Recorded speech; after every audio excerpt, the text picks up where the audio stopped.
अभी इस वक्त हम यहाँ खड़े हैं असालतपुर फारूक नगर के अंदर। केंद्र में भाजपा की सरकार है और यूपी में भी अब भाजपा की सरकार है। कुल मिलाकर पूरे देश के अंदर 17 अलग अलग राज्यों में भाजपा की सरकार है।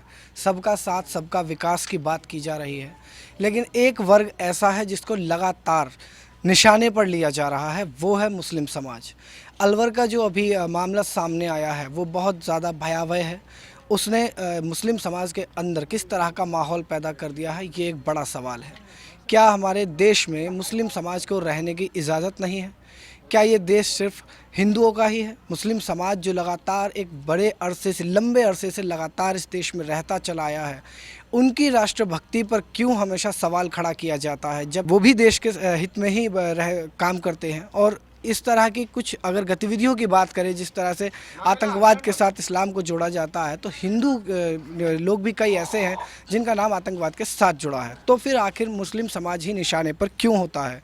कभी गौ तस्कर के नाम पर हत्या कर दी जाती है, तो कभी आतंकवादी बताकर हत्या कर दी जाती है।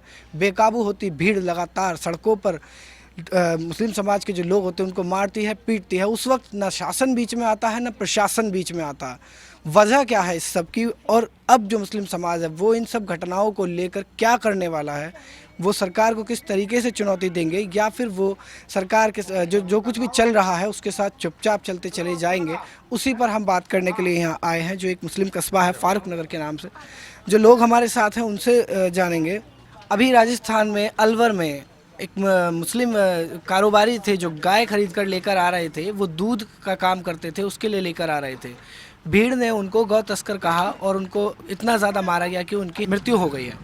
तो इस तरह के जो मामले लगातार हो रहे हैं, आप इन सब मामलों को आप किस नज़रिए से देखते हैं? आप अपने समाज के लोगों को क्या मैसेज देना चाहेंगे अब? देखो, मेरा मैसेज ये है मेरे समाज के लोगों का, जितने भी मेरे मुसलमान भाई हैं जो कट्टी हुई है या गाय काटते हैं या भैंस काटते हैं, अधिकतर तो ये जो योगी ने करा है बेहतर करा है, अच्छा करा है। क्योंकि ये लोग बाग 70% जो है ये खाते हैं हिंदू लोग और 20% हम खाते हैं। हम चाहते हैं कि ये कट्टी बंद हो जाए। और बहुत ही बढ़िया हमारे मुस्लिम लोग जो है, कुछ लोग ऐसे हैं इसमें जो ना खुश हैं, और करीबन 15% ऐसे लोग बाग हैं जो उससे खुश हैं। देखो, एक रोज़गार बंद होता है तो 50 रोज़गार खुलते हैं। ज़रूरी नहीं है कि इसी रोज़गार के ऊपर जो है पीछे आदमी चला जाए, ऐसा नहीं हो सकता। हर आदमी अपनी रोज़गारी ढूंढ सकता है। और दूसरी बात ये, जो नू के जो इलाके में काम होया है, ये गंदा काम होया है। ज़रूरी नहीं है कि ऐसा काम जो है हिंदू समाज, ये सारा हिंदुस्तान है, ऐसी नहीं है। इसमें मुस्लिम भी है। मुस्लिम समाज का हक जीने का है और अच्छी तरह जीने का हक है। हम नहीं चाहते कि आपस में विरोध हो और भाईचारा बने रहे। Thank you. गौरक्षक के नाम से दल बनाया गया, उसके ज़रिए कार्रवाई की जा रही है। आखिर गौरक्षक काम क्या करता है? जो गौरक्षा दल बनाया गया उसका मुख्य काम क्या है? गायों की रक्षा करना या फिर इंसान को यूं ही मार देना?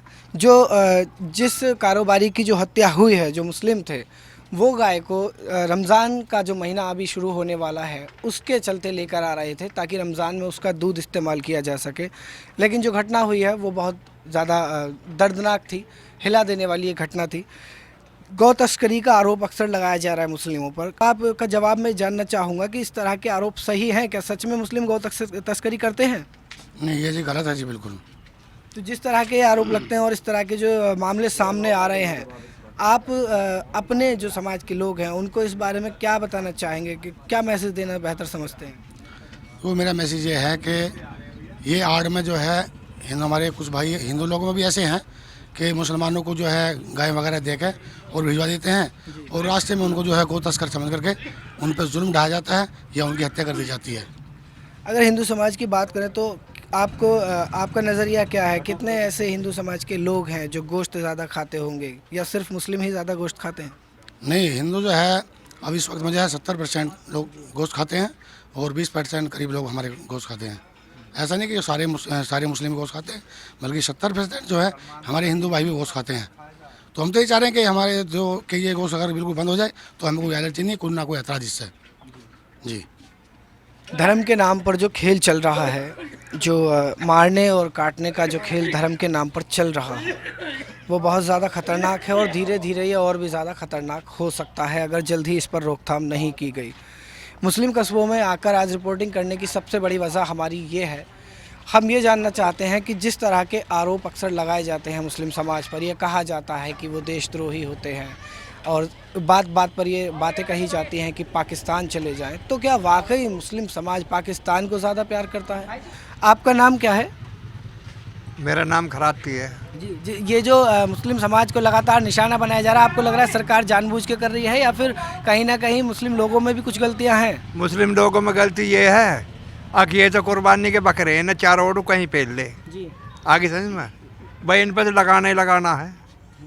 आगे समझ में अगर ये हालात ज़्यादा वक्त तक चलते रहे तो जाहिर है कि देश में मुस्लिमों के लिए एक संकट वाला माहौल खड़ा होता जाएगा। तो आप अपने समाज के लोगों को ऐसी क्या संदेश, क्या मैसेज देना चाहते हैं कि वो एकता के बंधन में बन सकें? हम तो ये चाहें कि पूरे हिंदुस्तान में गोश्त की कट्टी बंद हो है। जी, आगे समझ में हमारे लोग तो मुसलमान तो गरीब लोग हैं, ये काम है 20%, ये काम है 80%। इसे बिल्कुल मतलब बूचड़ खाने सील हो जाए। जैसा कि पहले भी एक बार हमने बताया था कि बूचड़ खाने का जो कारोबार है वो 17 लाख करोड़ रुपए का सालाना कारोबार होता है और काफ़ी बड़े स्तर पर इसका रोज़गार किया जाता था। और ये भी खुलासा हुआ आरटीआई के ज़रिए कि 80% हिंदू धर्म के लोग हैं जो इनके मालिक हैं। कई बीजेपी के ऐसे नेता भी रहे जिनका नाम बिल्कुल साफ तौर पर खुलकर सामने आया और ये दावा किया गया आरटीआई के ज़रिए कि उनके खुद के बूचड़खाने चल रहे थे। लेकिन अभी जो हाल ही में बूचड़खानों की जो कार्रवाई हुई उसमें उनमें से किसी का भी नाम नहीं आया है। मीडिया ने कहीं भी ये नहीं दिखाया कि किसी ऐसे बूचड़खाने को बंद किया गया हो जो बीजेपी के किसी कार्यकर्ता का था या फिर किसी बड़े नेता का था। जगह जगह पर जहाँ भी कार्रवाई हुई सिर्फ मुस्लिम समाज को टारगेट करके कार्रवाई की गई। अगर ये एक पक्षपात नहीं चल रहा है तो फिर आखिर ये है क्या? ये एक बड़ा सवाल है। जो अभी और ज़िले हैं उत्तर प्रदेश के, जो राज्य हैं अलग अलग, हम उन जगहों पर भी जाने की पूरी कोशिश करेंगे और मुस्लिम समाज के बीच जाकर ये जानकारी जुटाने की कोशिश करेंगे कि उन्हें कितनी परेशानियां इस वक्त हो रही हैं और वो सरकार जो है, जो केंद्र में सरकार है बीजेपी, या प्रदेश में उत्तर प्रदेश में सरकार है योगी जी की और राजस्थान में भी बीजेपी की सरकार है, तो वो इन सरकारों के काम से कितना खुश हैं? क्या वाकई उन्हें भी लगता है कि वो अचानक में हादसे का शिकार हो रहे हैं या जानबूझकर उनको शिकार बनाया जा रहा है? आपका नाम क्या है? वसीम अकरम। जो राजस्थान वाला मामला है उस पर आपकी खुद की क्या राय है? क्या ये सही हुआ? देखो, गलत हुआ। वो अपने हाथ में कानून जो लिया है वो बहुत गलत है। उन्होंने जो मार दिया, उसमें जो ड्राइवर था उसे भगा दिया या फरार हो गया, उसका कोई अभी तक पता नहीं है। उसे पीट पीट कर ये बहुत ज़्यादा शर्मनाक घटना है। मुसलमान के नाम से उसे मार दिया गया है। अगर वो हो सकता है हिंदू होते शायद मार नहीं जाता, उसे भी फरार कर दिया जाता। तो ये कभी मुसलमान को इस पर टारगेट किया जाता है कि गौ हत्या है, कभी इस पर किया जाता है आतंकवादी है, कभी किसी चीज़ पे और कहते हैं पाकिस्तान चले जाइए। हिंदुस्तान का उसका मुस्लिम जो है हिंदुस्तानी और हिंदुस्तान में रहना चाहते हैं, उनका भी हक है। एक सवाल मैं पूछ रहा हूँ, उसका जवाब ज़रूर दीजिएगा। गौ तस्करी का आरोप लगाया था उन पर, लेकिन बाद में पता चला कि वो गाय पालते भी थे और दूध का काम करते थे। तो मुस्लिम समाज गाय पालता है? जी पालते हैं, बहुत पालते हैं। हमने पाली थी और अब तो है नहीं, लेकिन पालते हैं उसके। और रमज़ान के लिए दूध के लिए गए थे, क्योंकि गर्मी में जो है भैंस दूध से भाग जाती है और गाय ज़्यादा दूध देती है, इसलिए लेने गए थे। एक सोच बिठा ली है लोगों ने दिमाग में कि मुस्लिम लोग जो हैं वो सिर्फ गौ तस्कर हो सकते हैं, गाय का मांस खाने वाले हो सकते हैं, लेकिन गाय पालने वाले नहीं हो सकते। इसी सोच के चलते राजस्थान में जो कांड हुआ उसको इसी सोच के चलते अंजाम दिया गया है। और अगर इस तरह की सोच को जल्दी नहीं बदला गया तो ये और ज़्यादा आगे बढ़ती जाएगी, क्योंकि अपने आप में ये कोई पहला मामला नहीं है। इससे पहले भी दादरी में बिसाड़ा हत्याकांड हो चुका है जिसमें अखलाक की हत्या गाय के गोश्त के चलते कर दी गई थी, जबकि बाद में उसकी जब रिपोर्ट आई तो साफ उसमें कहा गया कि वो बकरे का गोश्त था।